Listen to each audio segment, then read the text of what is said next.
Anda kembali menyaksikan berita Semarang bersama saya Rusdi Maulana. Kami akan hadirkan kembali 3 berita utama hari ini.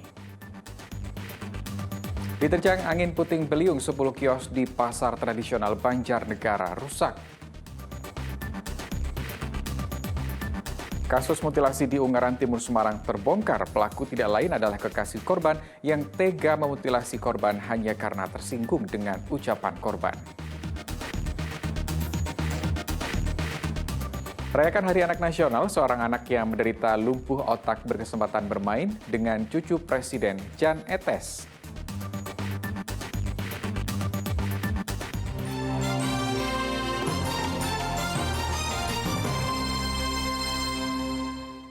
Ya, gudang produksi pabrik rotan Kabupaten Sukoharjo ludes terbakar. Diduga api berasal dari percikan api mesin las yang mengenai oven pembakar kayu.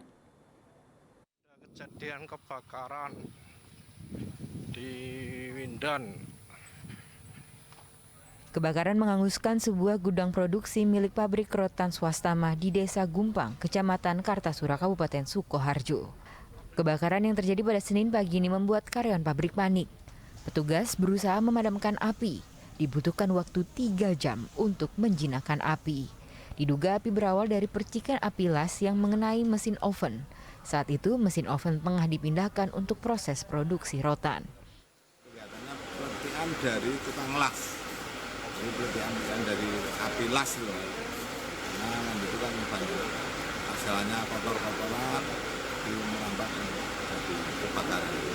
Tapi untuk misalnya yang korban tidak ada sama sekali. Tak ada korban jiwa dalam peristiwa ini, namun oven dan seluruh kursi rotan habis dilalap api. Kerugian ditaksir mencapai miliaran rupiah.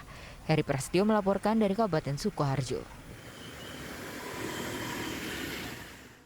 Ya, polisi menggelar olah tempat kejadian perkara kebakaran pabrik pupuk di Kecamatan Meranggen, Kabupaten Demak. Sejumlah barang sisa kebakaran diambil untuk kemudian diuji guna mengungkap penyebab pasti kebakaran. Tim gabungan Polres Demak dan Lapor Polda Jawa Tengah menggelar olah tempat kejadian perkara kebakaran pabrik pupuk CV Saprotan Utama di Kecamatan Meranggen, Demak.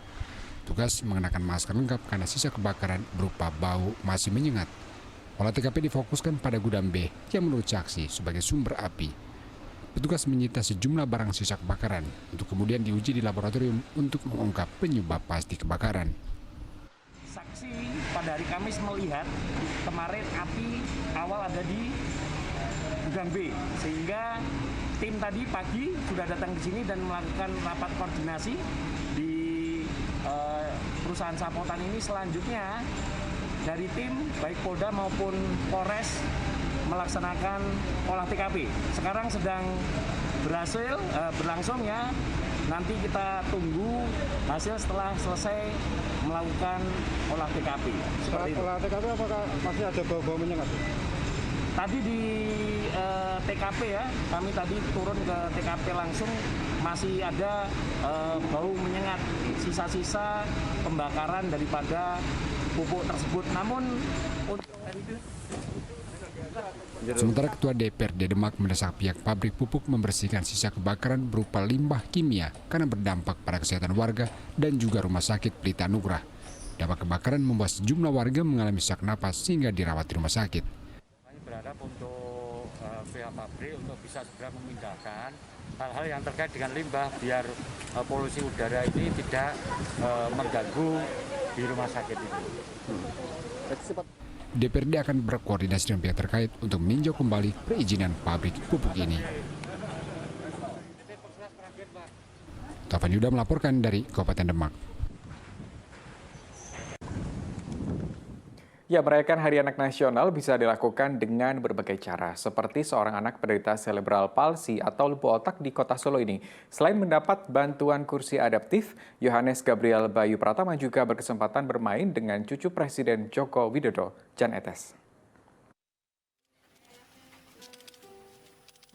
Senin siang mungkin menjadi hari yang tak terlupakan untuk Yohanes Gabriel Bayu Pratama. Anak laki-laki usia 9 tahun ini bertemu dengan Menteri Sosial Tri Risma Harini dan cucu Presiden Jokowi, Jan Etes, di rumahnya. Berlokasi di Puncang Sawit, Kecamatan Jebres, Kota Solo, kedatangan Risma, Jan Etes, serta ayah dan ibunya disambut baik keluarga IEL. Panggilan putra pasangan Heru Agung dan Yuni Setioningsih. Dalam kesempatan ini, Jan Etes bermain bersama IEL.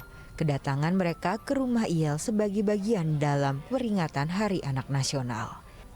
IEL merupakan anak yang mengalami cerebral palsy atau lumpuh otak disertai gangguan kognitif dan komunikasi verbal. Untuk mempermudah aktivitas IEL, Kementerian Sosial memberikan bantuan berupa kursi roda adaptif. Kebahagiaan pun terpancar, bahkan Jan Etes membantu IEL untuk mencoba kursi roda barunya dengan berkeliling di dalam rumah. Ibu Jan Etes mengatakan keikutsertaan anaknya dalam kegiatan ini sebagai cara memupukkan rasa peduli dengan sesama. Dan hal itu terlihat dari cara Jan Etes berinteraksi dengan IEL. Anak-anak itu bisa lebih melihat ke sekitarnya gitu, bahwa keadaan itu beragam gitu. Dia harus bisa punya rasa empati ke sesamanya, terus dia harus bisa belajar bersyukur itu terutama, dan juga belajar berbagi. Diajak main, terus apa? diajak jalan-jalan, Terus minum apa? terus minum coklat. Minum susu coklat. Biar Mas Ielnya semangat ya. Iya. Selain bantuan kursi roda adaptif, Kementerian Sosial juga menyerahkan bantuan lain seperti mainan anak, makanan bernutrisi, baju anak, dan keperluan lainnya. Total bantuan senilai 16 juta rupiah. Kita ingin dia bisa mandiri nanti ke depannya. Nah, ini yang terus kita improve untuk menciptakan alat-alat seperti ini. Dan sebetulnya anak-anak ini bukan bukan tidak bisa, tapi mereka bisa kalau dilatih dan diterapi khusus. Cerebral palsy merupakan kumpulan gejala kelainan perkembangan motorik dan postur tubuh yang disebabkan adanya gangguan perkembangan otak sejak di dalam kandungan atau di masa kanak-kanak. Di negara maju, kasus cerebral palsy dilaporkan 2 kasus per 1000 kelahiran hidup. Sementara di negara berkembang, kisaran 5 kasus per 1000 kelahiran hidup. Heri Prasetyo melaporkan dari Kota Solo. Ya, demikian berita Semarang hari ini. Atas nama rekan yang bertugas, saya Rusdi Maulana mengucapkan terima kasih atas kebersamaan Anda. Selamat beraktivitas dan sampai jumpa.